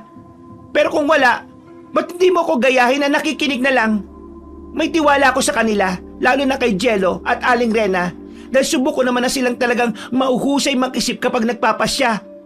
Itong si Beth at mga magulang niya ay mukha rin namang matatalino at magagaling na mga antingero. Bakit may sarili rin naman akong abilidad ah? Anong abilidad, Aber? Ang mambabae? Kita mo ngang ipinahamak mo ng sarili mo sa abilidad mong yan. Pero kung talagang may iba ka pang abilidad, ay siya sige. Ipakita mo sa amin kapaki-pakinabang yan at talagang isasama natin sa mga plano natin. Pero kung bulok naman, ay ewan ko na lang sa'yo. Ha? Kayo na nga bahala. Total magagaling kayo eh. Basta ako nang bahala sa isa kong pang-abilidad. Saka na ninyo malalaman kapag napatunayan ko na sa inyo. Ay nako kuya, siguraduhin mo lang na helpful talaga yan ha. Huwag mo naman sanang hayaang makasagabal pa yan sa nabubuo nating plano. Dahil kung hindi... O ano? Dahil kung ipapahamak mo naman kami, promise, magpapakalalaki ako para bugbugin ka. Don't me, kuya. Seryoso ako. Napaka-imposible. Kilala kita, Jello. Malabo mangyari yan. Sige, tawanan mo ako, kuya. Para sabihin ko sa'yo, walang imposible kapag naggalit ako. Mark my word! At si Aling Rena naman ang napatayo. Parang napuno na sa sagutan na naman ng sangkot si Menard. Ay nako, tama na kayo't wala na tayong nabuong plano. Importanteng may mabuo kagad tayo sa lalong madaling panahon. Hindi nyo alam kung paano pabigla-bigla kung sumalakay ang mga aswang. Baka bukas lang nandyan na naman pala sila. Mahirapan tayong pabigla-bigla rin lang tayong magdedesisyon. Tama, kaya seryoso na tayo ngayon at iwasan na muna natin na magtalo. Tumutok tayo sa ikabubuo ng plano natin ng maayos.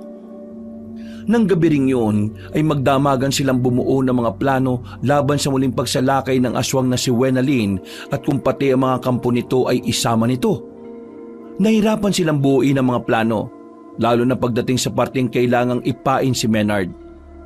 Hindi talaga nila maiwasang magtalo-talo, pero sa huli nagkasundo-sundo na rin sila. At bawat isa ay may mahalagang mga papel na gagampanan. Kinabukasan ay isinagawa na nila ang ilan sa kanilang mga napagplanuhan.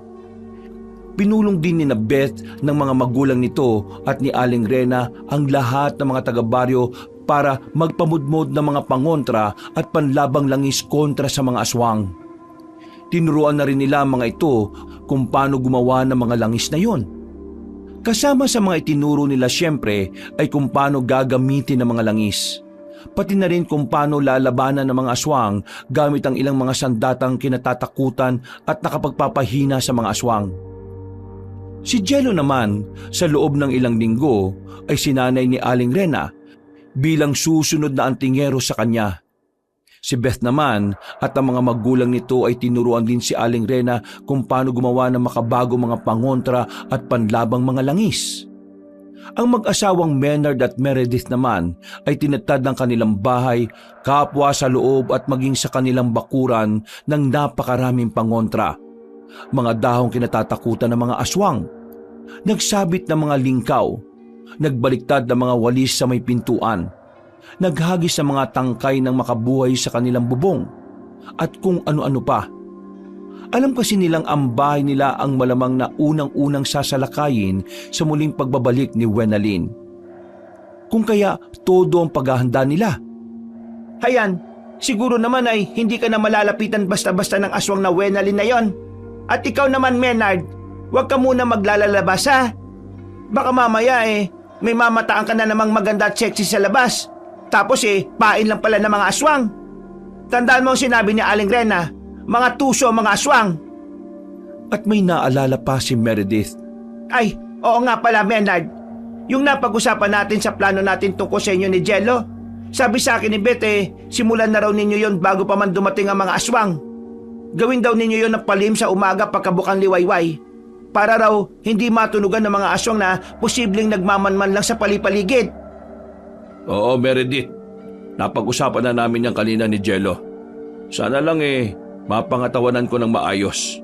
Mukhang mahirap kasi yun sa akin Ay nako, parehas lang naman kayong hindi sanay at talagang mahihirapan. Basta gawin nyo ang lahat ng makakaya ninyo. Tulad ng ipinangako nyo sa amin nung nagmi-meeting tayo. Huwag ka mag-alala, mahal.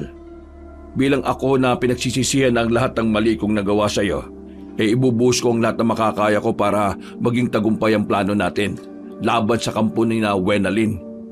At pagkatapos ng laban babawi na ako sa iyo. Sa mga sinambit na yon ni Maynard ay tila naman kinilig at natulala na lang si Meredith. Lalo na yung marinig niyang tinawag siya muli ni Maynard ng mahal. Ay, ang asawa ko. Ngayon mo lang ulit ako tinawag na mahal Payakap nga asawa ko. Nang sumapit nga ang sumunod na araw, pagkabukang liwayway ay isinagawa na nga ni Maynard at Jello ang kanilang napag-usapan. Walang ibang nakakaalam noon kundi sila lamang at ni Meredith, Aling Rena, Beth at mga magulang nito. Nagkataon pa, ng araw mismong yon ay may dumating na isang sekta ng reliyon na lumilibot at nagbabaybay sa kanilang baryo para mangaral o kumalap ng miyembro. Ang mga ito ay mga babae at lalaking maayos manamit. Disenteng-disente at karamihan ay may mga itsura. Ang mga kababaihan ay magaganda at mga sexy. Ang mga kalalakihan naman ay mga gwapo at mga matipuno ang pangangatawan. 3 kalalakihan ang tumapat sa bahay ni Jello. No'y bisita rin niya si Aling Rena. Makahulugan ang mga titigan ni na Aling Rena at Jello. Kapwa sila lihim na napapangisi. Hello mga pogi. Sorry pero loyal akit sa religion ko Pero I respect naman your religion. Kasi sige, accept ko yung pulyetong inaabot ninyo. Aw! Supopogi nyo talaga. Nakakagigil. Tudungisi rin ng 3 kalalakihang yon. Mga halatang sinusubukan ding akitin si Jello. Nangusap ang isa na kung gusto niya ay babalik daw ang mga yun ulit para turuan siya ng doktrina ng mga ito. Ay, sige lang at nang majombag ko kayo sa susunod. Ay no need na pala mga pogi.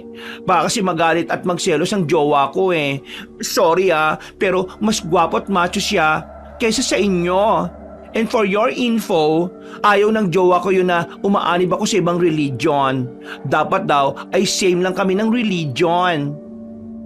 Sa sinabing yun ni Jello ay para namang nasakta ng tatlong lalaki. Pasimpleng sinamaan ng mga ito ng tingin si Jello. Hindi yun nakaligtas sa pagmamasid ng mga mata ni Aling Rena. Samantala, sa bahay naman ni Maynard at Meredith ay tatlo ring kadalagahan ang tumapat sa kanila na talaga namang napakaganda at napaka-sexy. Tila sinasadyang si Maynard ang nilapitan ng mga ito sa halip na si Meredith na nooy nagdidilig ng mga halaman sa harap ng kanilang bahay. Si Maynard naman ay nagbubungkal sa lupang gagawing bagong garden bed. Hello mga miss. Ang gaganda nyo at ang babango pa.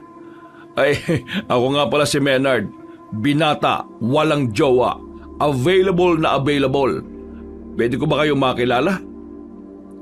Kanya-kanyang pagpapapungay naman ng mga mata ang mga kadalagahang yon at tila kinikilig na isa-isang nagpakilala. Inubutan din nila ng polyeto si Maynard at nagpahayag ng pwedeng-pwede raw silang bumisita ulit kung papayagan siyang turuan siya linggo-linggo. Si Meredith ay lihim namang napapangisi sa inaakto ni Maynard sa halip na maasar o magselos. Hinayaan lang niya ang asawa na pairalin na naman ang obserbasyon nito sa magaganda at sexy. May ibinubulong siya sa sarili. Sige lang, sakyan mo lang sila. Magaling, hindi alata. Bandang kinagabihan naman, may kakaibang nangyari kapwa kina Jello at Maynard. Pareho silang parang balisa at nakakaramdam ng hindi maipaliwanag na lagay ng panahon. Kung malinsangan ba o malamig, kapwa sila sinuri ni Beth at Aling Rena. Matapos naman silang suriin, ay kapwa nakatinginan ng dalawa na medyo kinabahan. Diyos ko, tamang-tama palang plano natin kina Jello at Maynard. Tama ka rin, Beth. Mga aswang pala yung mga nagbahay-bahay kanina. Hindi man lang yata natin napakiramdaman. Tinangka nilang akitin sina Jello at Maynard. Nasaan ba yung polyeto na tinanggap nila?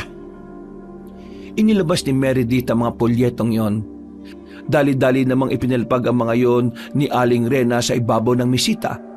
Pagkatapos ay agad sinabihan si Meredith ng dapat gawin. Madali ka, Meredith. Pairan mo kagad ang mga kamay mo ng pangontrang langis na ibinigay ko sa iyo. May kamandag ng laway ng aswang ang mga pulyetong ibinigay kina Jello at kay Maynard. Nagtatangka silang kontrolin sina Jello at Maynard sa pamamagitan ng kanilang laway na may kasamang gayuma. Habang nagsasalita pa'y mabilis ding pinahira ng langis pangontra ng matandang antingera sina Jello at Maynard. Mabuti na lang talaga. Dahil sa plano natin sa inyong dalawa ay nailigaw din natin ang kanilang plano sa inyo. Malakas ang kanilang kamandag na gayuma, pero sa kabutihang palad ay hindi umepekto. Nasa lisan natin sila, kaya naman ay ganyan lang ang epekto sa inyo. Maya-maya lang ay mawawala rin yan. Pero ngayong gabi ay kailangan nating magpaka-alerto. Malamang na mararamdaman din nilang palpak ang kanilang plano at posibleng bigla silang lumusob anumang oras. At tulad ng kutob ni Aling Rena, pagpatak nga ng hating gabi ay sumalakay ang mga aswang sa baryo. Narinig nila ang babalang hiyawan ng mga tao. Hanggang sa dinig na rin nila ang galit na atungal at singasing ng mga aswang. Palakas ng palakas, parami ng parami. Ang ilan ay nagtalunan sa mga bubong ngunit naghiyawan din na parang mga napaso. Malamang ay dahil sa mga tangkay na makabuhay na inutos nila sa kanilang mga taga-baryo na ihagi sa mga bubong. Hanggang sa maging sa palibot ng bahay ni Maynard kung saan sila naroroong lahat ay nararamdaman na rin nilang may mga nakapalibot ng mga aswang. Parang sinasadya pa ng mga ito na paraanin ang matatalas nilang mga kuko sa mga dingding ng bahay ni Maynard. Siyempre ay ikinagulat nilang lahat yun. Samantalang naglagay din naman sila ng malalakas na mga pangontra sa bakuran. Pero katakatakang nakapasok pa rin ang mga ito. Nako, mukhang nakapasok sila sa bakuran. Tinatad naman namin ni Maynard ng mga pangontrang buong paligid ng bahay namin sa labas Pero bakit nakapasok pa rin sila? Malamang na mga aswang na matataas na ranggo ang mga nasa labas. Talagang pinagandaan nila ang ating mga pangontra kaya mukhang hindi tumatalab sa kanila. Kung gano'n ay, ano na ang susunod nating hakbang? Ipapayo na ba natin si Menard? Sa puntong ito'y binalingan ni Aling Rena sina Menard at Jello. Ang tanong, handa ka na ba, Jella? Handa na ako, ina. Handang-handa na. Ikaw, Menard, handa ka na rin ba? Handa na rin po ako kahit medyo kinakabahan. Gagawin ko po ang lahat para matalo natin ang mga aswang na yan. May tiwala rin po ako sa inyo ni Beth na magtutulong-tulong tayo. Kung gano'n ay gawin na natin to, bago pa marami sa mga kababayan natin ang madamay. Tapusin na natin to. Naglapitan pa sila sa gitna at ipinagpatong-patong ang kanilang mga palad sa kasabay-sabay na sumigaw bilang hudyat ng kanilang tuluyang pakikipaglaban sa mga aswang. Kasunod naman nito'y malakas ding umatungal ang mga aswang sa labas na pinangungunahan mismo ni Wenalyn. Narinig pa naman din nila ang tinig nito na tinatawag si Menard at sinasabing sumama na rito dahil kung hindi marami ang madadamay kabilang ng araw ang asawa niyang si Meredith. Maging ang lahat niyang naging mga babae ay iisa-isahin daw nitong lapain. Sa wakas ay lakas loob nang lumabas si Menard na sumisigaw. Wenalyn! Nandito ako! Alam kong ako lang naman ang pakay mo eh. Sige, papayag na ako sumama sa inyo at yang gawin mo. Basay pangako mong titigilan nyo na ang pagsalakay dito sa baryo. Ganon din ang mga naging babae ko. Huwag mo na rin gagalawin pa ang asawa ko.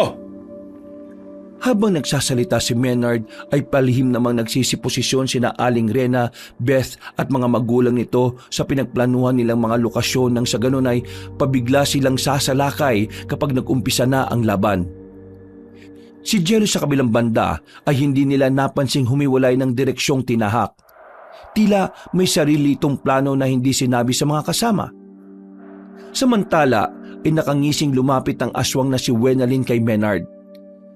Nakakatakot ang itsura nito sa anyong aswang. Nakabuwagag ang mahabang buhok. Mapupulang halos lumuwa na ang malalaking mga mata. Naglalangis ng malakit ang parang napakaruming halos hubot-hubad na katawan. Matutulis, mahaba, matatalas ang maitim na mga kuko, kapwa sa mga kamay at paa. Ang mga tenga nito'y medyo matutulis. Ang bunganga nito'y maumbok gawa ng matutulis nitong nakausling mga pangil at ang pormasyon ng mga kamay nito'y parang handang dumamba at mangalmot anumang oras. Eto na ako, Wenalyn. Hawaan mo na ako kung gusto mo at isama mo na ako. Iyong-iyo na ako. Ngunit hindi mo na sumagot ang aswang. Sa halip ay nanunuring pinaikutan nito si Menard. Inamoy-amoy siya at pinakiramdaman. Walang ano-ano'y bigla nitong patulak na kinalmot si Menard sa braso. Bunga nito'y umusok ang mga kuko nito at nakaramdam ng pagkapaso. Malakas na umatungal si Wenalyn at nagpupuyos sa galit na sumenyas at inalertuhan ng mga kasama at sinabing nililin lang sila. Inutusan din niya ang mga itong hanapin ang totoong si Menard. Mabilis na sumunod ang ibang mga aswang at kumalat para hanapin si Menard. Ngunit siyempre ay nagpaiwan si Wenalyn at ang iba pa. Pinalibutan ng mga ito ang totoong si Jello na nagpapanggap lang na si Menard. Ganun pa man ay takot dambayin ng mga aswang si Jello dahil suot niya ang nakatagong medalyon na ibinigay sa kanya ni Aling Rena. Yun ay nagtataglay ng malakas na enerhiya na pinahiran pa ng pangontrang langis. Si Jello nooy nagsisimula ng pagpawisan ng malapot at kabahan dahil sa mga nakapalibot sa kanyang nakakatakot at pagkababangis na mga aswang. Nagsisimula na ring manginig ang kanyang mga kalamnan. Sinisikap lang niyang pigilin at huwag ipahalata. Maya-maya'y naisipan ni Jello na ilabas na ang medalyon at iamba sa mga aswang. Tutal ay nabuking na rin ang kanyang pagpapanggap. Maging ang pagpupumilit niyang maging kaboses at kakilos ng kanyang kuya Menard ay tinigilan na rin niya. Inilabas na niya ang kanyang tunay na katauhan. Sige, sumugot kayo't matitikman niyo ang bangis ng hawak kong medalyon. Huwag na huwag kayong magkakamalit sinasabi ko sa inyo. Mag-goodbye na kayo sa mundo. Pabiglang galit na umatungal si Wenalyn kay Jello. Sinugundan pa ng iba pang mga aswang. Mga 4 o 5 mga babaeng aswang din sila. Kasama na si Wenalyn. Achiche, Kumakatungal, wagas. Pwes, hindi ako natatakot sa inyo, no? Alam nyo kung bakit. Dahil hindi ako nag-iisa laban sa inyo. Matatalas naman sana mga pakiramdam ninyo. Hindi ba? Look around you. Kung sa bagay, may iba pa kami mga pangontra. Dahil sa sinabi ni Jello ay naalarma naman ang mga aswang. Sabay-sabay pa ang mga itong napalingon sa kanilang palibot. Pare-pareho pa ang mga itong nagulat at nakaramdam ng takot nang mapansin nila sina Aling Rena, Meredith, Beth at mga magulang nito. Lahat ay armado ng mga pangontra, mga sandatang panlaban at lalong-lalo na ng mga medalyon. Sina Aling Rena at Meredith ay binigyan ni Beth ng kanilang ekstrang mga medalyong panangga. Kumusta, Wenalyn? Nakita ulit tayo. Wenalyn na pala ang pangalan mo ngayon, ha? Malakas na umatungal si Wenalyn nang makilala nito si Beth, ang malakas na antingerang madalas nitong makalaban. Galit na galit ito at halatang gigil na gigil. Ano? Mukhang dito na kita maililigpit. O tatakas ka na naman ulit? Minura ni Wenalyn si Beth ng katakot-takot. Nagpahayag din itong lalabanan sila nito ngayong gabi at sinisiguro nitong tatalunin sila. Pwes, simulan na natin. Aling Rena, Itay, Inay, Meredith, sugod! Maingay, maaksyon at pigil hininga ang rambulang nangyari. Si Jello ay mabilis na tumakbo sa direksyon ni Beth. Ang ginawa nila'y talikuran at paikot nilang hinarap ang mababangis at pagkabibilis kumilos ng mga aswang. Huwag niyong sisirain ang ating formasyon. Hindi tayo pwedeng maghiwa-hiwalay. Mas malakas ang puwersa ng mga medalyon natin kung sama-sama tayo. Meredith, sa pinakagitna ka namin, simulan mo ng sambitin ng malakas na orasyon na itinuro namin sa iyo. Yung orasyon ng sabay-sabay na pagpapagana ng mga hawak nating mga medalyon. Dali na! Nanginginig namang sumunod si Meredith. Dahil pa nga rito'y nabubulol siya nung una. Ayusin mo ang pagbigkas, Meredith. Kontrolin mo ang kaba mo. Mag-focus ka lang sa orasyon. Huminga ng malalim si Meredith at pagkatapos ay mariing pumikit para hindi niya makita ang mga nangyayari. Sa puntong ito, habang binibigkas pa ni Meredith ang orasyon, ay isang aswang ang biglang humiwalay at nagpakalayo-layo. At nang makalayo na'y paalulong na umatungal ito. Yung pala'y tinatawag nito ang kanilang pinuno at iba pang mga kasama para tumulong sa kanila. Nang matapos naman ni Meredith ang orasyon, bigla-bigla ay naramdaman kagad nila ang epekto nito. Nakaramdam sila ng kakaibang lakas, likse at presensya ng isip. Liban pa sa paglakas ng enerhiyang taglay ng kani-kanilang mga medalyon, ay siyempre naramdaman din ito ng mga aswang kung kaya takot na biglang napatras sa mga ito. Ito na, Wenalyn, ang katapusan mo at ang angkan yung mga aswang. Nang susuguri na nila ang mga aswang, ay bigla naman silang natigilan na makarinig sila ng kakaibang ugong na paparating. Nung nagdadatingan na ang backup na tinawag ng humiwalay ng aswang bandang una, siyempre ay pinangunguna nito ng pinuno ng mga aswang. Malalaman kagad na pinuno ito ng mga aswang dahil ito ang pinakamalaki at ang kulay ng kutis ay maruming pula na mga ugat ay namumutok sa balat nitong nangingintab dahil malangis. Ito rin ay nakakalipad kasama ng ilan pang mga aswang na matataas din ang ranggo. Walang ano-ano, sa kanilang pagkalito ay bigla na lang napasigaw ng malakas si Jello.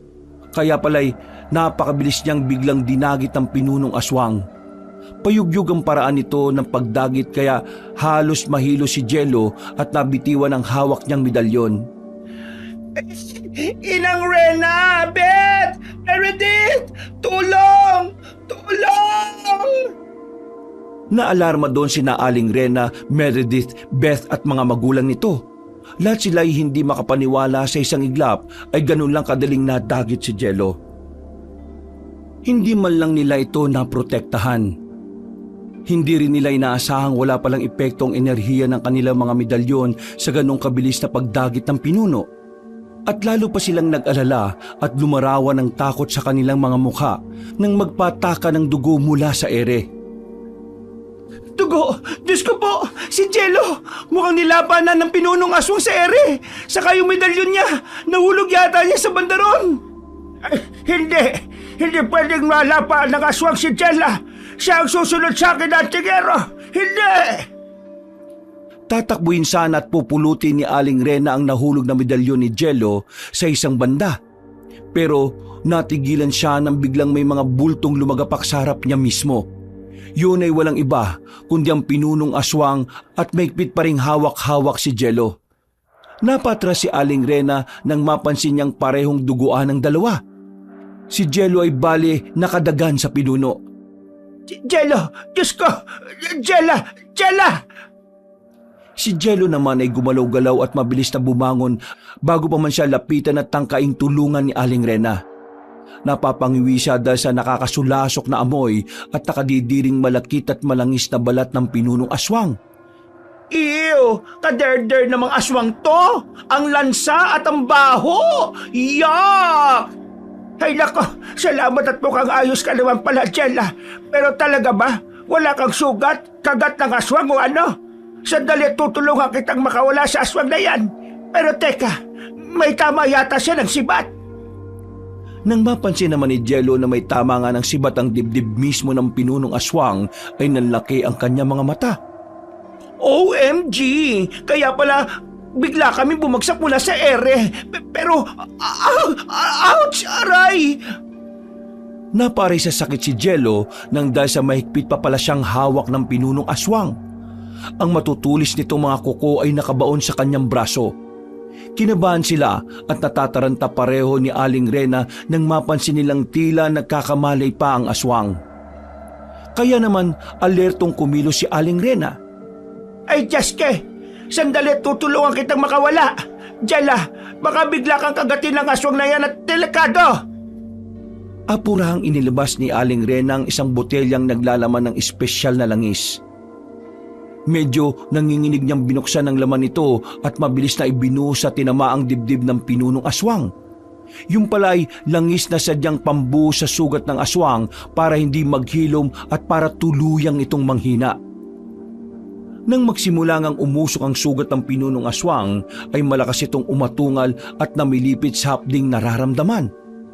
Dahil din dito'y agad nitong nabitiwan ang braso ni Jello. Agad na payakap si Jello kay Aling Rena na agad din naman siyang inilayo sa nagsisimulang masunog na pinunong aswang. Anong nangyari, Ina? Anong ibinuhos mo at biglang siyang unti-unting nasusunog? Espesyal na langis yun na sadyang pambuhos sa sugat ng aswang. May halo rin yung agwa bendita kaya hindi lang siya unti-unting manghihina kundi napapaso rin siya. At kaya na nga, nasunog na rin siya. Samantala, ang ibang aswang naman kabilang si Wenalyn ay napahinto sa pakikipaglaban kina Meredith, Beth at mga magulang niya nang marinig nila ang malakas na atungal ng nasusunog nilang pinuno. Dahil dito'y mabilis nilang nilapitan ito at pinagkumpulan. Halos sabay-sabay silang napaiyak na umatungal nang masaksiyan nila ang unti-unting pagkasunog ng kanilang lider. Ngunit sandali lang ang pagluluksa nilang yon. Makaraan ay galit na galit silang muling bumaling sa direksyon ng grupo ni na Beth at ni na Aling Rena at Jello. Nag-aapoy sa kapulahan ng kanilang mga mata at lalong bumagsik ang kanilang nakakatakot na mga itsura. Ang aswang na si Wenalyn, ang anak mismo ng pinuno, kahit galit na galit habang lumuluha, ay inutusan ng mga kampo nito na sugurin sila. Anito'y kailangan maipagiganti ang ama nito habang hindi pa ito tuluyang nagiging abo. Siguraduhin daw nilang maililigpit silang lahat ngayong gabi. At nagsimula na nga ang mga itong magsisugod. Kumanda kayo, Inay, Itay, Aling Rena, Jello at Meredith. Sa dating posisyon natin, talikuran ulit tayo. Tulungan at walang hihiwalay. Kailangan patagalin natin ang laban hanggang sa tuluyang maging abo ang kanilang pinuno. Unti-unti silang manghihina kapag naging abo na ang kanilang pinuno at biglang babalik sa kanilang anyong tao. Bibigkasin ko ba ulit ang orasyon, Beth? Oo, Meredith. Lakasan mo. Si Kuya Menard pala. Nasaan? Bakit hindi niyo siya kasama? May nangyari ba sa kanyang masama? Hindi namin alam kung nasaan na siya, Jella. Humiwalay yata siya sa amin nang hindi namin napapansin. Pero malakas ang pakiramdam kong buhay pa siya. Nako, sana nga po. Sana buhay pa ang asawa ko. Muling sumiklab ang matinding bakbakan ng gabing yon. Sigaw rito, sigaw roon sa grupo ni Jello. Sa grupo naman ng mga aswang ay puro galit na galit at nanggigigil na mga atungal at singasing ang maririnig. Hanggang sa dumating sa puntong bigla na lang bumagsak ang aswang na si Wenalyn. Isang sibat ang tumama sa dibdib nito. Bunga nito'y nagtatakang natigilan ng mga aswang at mabilis na pinalibutan si Wenalyn habang inuusyoso kung ano ang nangyari at kung paano ito nangyari. Maya-maya'y isang aswang ang sumigaw at sinabihan ng lahat ng aswang na kailangan na daw nilang umatras sa lalong madaling panahon. Napansin din kasi nilang papaabuna ang nasusunog nilang pinuno sa isang banda. Agad-agad ay mabilis ngang nagsiatras at nagsitakas ang lahat ng mga aswang.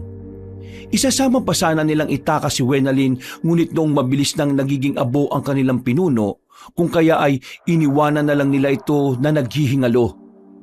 Ang ugong ng kanilang mga atungal at singasing ay paunti-unting naglaho sa kadiliman ng gabing tanging liwanag lang ng bilog na buwan ang tumatanglaw. Ang naiwang grupo ni Jello ay takang-taka rin sa bilis ng pangyayari. Hindi sila makapaniwalang sa isang iglap ay bigla na lang nasibat sa dibdib si Wenalyn. La, sinong sumibat kay Wenalyn? Kagaguan ba ito ng enerhiya ng mga medalyon natin? Hindi. Walang ganun kakayaan ng mga medalyon natin. Mukhang may katulong tayo na hindi natin nakikita. Isa na magaling gumamit ng sibat at masasabi kong sharpshooter.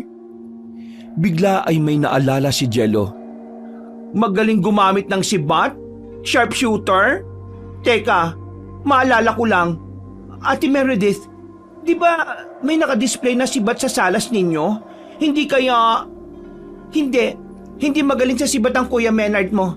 Hindi ko nga siya nakikitang ginagamit yun eh. Sino ang sumibat sa pinuno at kay Wenalyn? Maya-maya ay may sumagot sa kanilang tanong. Isang lalaki ang naglalakad papalapit sa kanilang kinaroroonan. May sukbit ito sa likod na ilang sibat. Yun ay walang iba kundi si Menard na ang bis at ayos ay parang si Jello pa rin. Ang totoo'y para silang kambal ni Jello. Hindi lang halata na magkamukha sila dahil si Jello ay palaging nakaayos at nagme-makeup na parang babae. Samantalang si Menard naman ay palaging may bigote. Ako ang tumira sa kanilang dalawa. Ginamit ko ang espesyal kong abilidad na noon ko pa lihim na pinagsasanayan. Nagulat ba kayo? Kuya, ikaw talagang sumibat sa kanila? Hindi nga. Sus, yung totoo. May kasama ka, no? Lumingaling nga silang lahat, ngunit kahit isa ay walang ibang tao sa paligid nila sa banda nila. Ang mga kababayo naman nila'y nagkanya-kanya nang nagdiwang sa pag-atras sa mga aswang. Ang mga naiwang napuruhang mga aswang ay isa-isa na rin noong umuusok at nasunog hanggang sa maging abo tulad ng kanilang pinuno. Siyempre ay kasama na roon si Wenalyn. Bakit? Ayaw niyong maniwala? Hindi niyo ba naalala sinabi ko dati na may sarili akong abilidad na saka ko na lang sasabihin sa inyo kapag napatunayan ko na? Ito na yun. Isa akong sharpshooter na maninibat. Wow! Astig naman pala ang kuya ko. Pero sana, diyan ka na lang sa sharpshooter sa paggamit ng sibat ha. Huwag mo nang balikan ang pagiging sharpshooter sa mga dalaga. Sige ka, baka aswang na naman yung madali mo. Ay, subukan niyang balikan yung pagiging babaero niya at tuluyan ko ng puputulin yung sibat na nasa ibaba niya. Saka, nangako siya sa akin na babawi siya sa akin at sa akin na lang matutuan ng pansin niya. Oo na, asawa ko. Ayamo't mamaya hanggang umaga kitang sisibatin ng pagmamahal ko. Kaya humanda ka, mahal. Tapos aaraw-arawin na rin kita. Hoy, loko ka. Maya ka naman sa mga kasama natin. Nagtawanan silang lahat sa sagutang yun ni na Menard at Meredith. Lalo na't pinamulahan ng muka si Meredith ng sobra. Samantala, bago sila naghiwa-hiwalay, ay nagpaalalahanan pa sila tungkol sa aral na napulot nila sa karanasan nilang yon sa mga aswang. Palagi niyong tatandaan, maging alerto palagi at mapagmasid sa paligid. Hindi lahat ng makakasalamuhan nating estanghero ay purong tao. Ang iba ay nagpapanggap na mga aswang.